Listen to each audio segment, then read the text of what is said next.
আসসালামু আলাইকুম everyone, welcome to daily diary. আজকে আমরা তৈরি করছি ডাল, but in a different way. আমরা সবাই জানি দেশের বিভিন্ন জায়গায় গ্যাসের অনেক সমস্যা করছে, আর তাই কিভাবে ইজি ওয়েতে করা যায় সেই জন্যই নিয়ে এসেছি আজকে ডাল রান্না।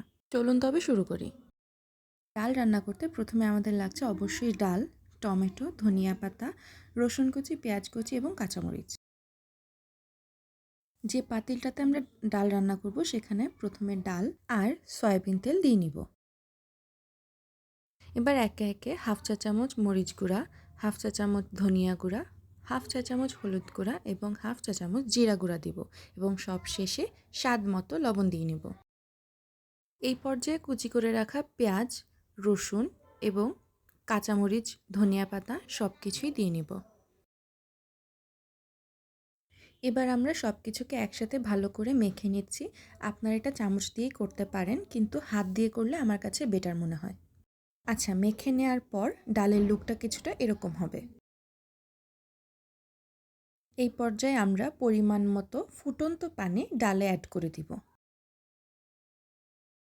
সব কিছু রেডি করে চুলায় বসিয়ে ঢেকে দিব। আজকে গ্যাস না থাকার কারণে আমরা ইন্ডাকশন ওভেনে করেছি, আপনারা কিন্তু অল্প আঁচে চুলায় এই কাজটা করতে পারেন। কিছুক্ষণ পর ডাল ফুটে এলে আমরা একটু নেড়ে চেড়ে দিব, আর তারপর আবারও ঢেকে দিয়ে গরম চুলার উপরেই রেখে দিব। দেখুন আমাদের ডালের লুকটা কতটা ভালো এসেছে। তো গ্যাস না থাকলে আপনারাও কিন্তু এটা ট্রাই করতে পারেন। Thanks for watching. আসসালামু আলাইকুম।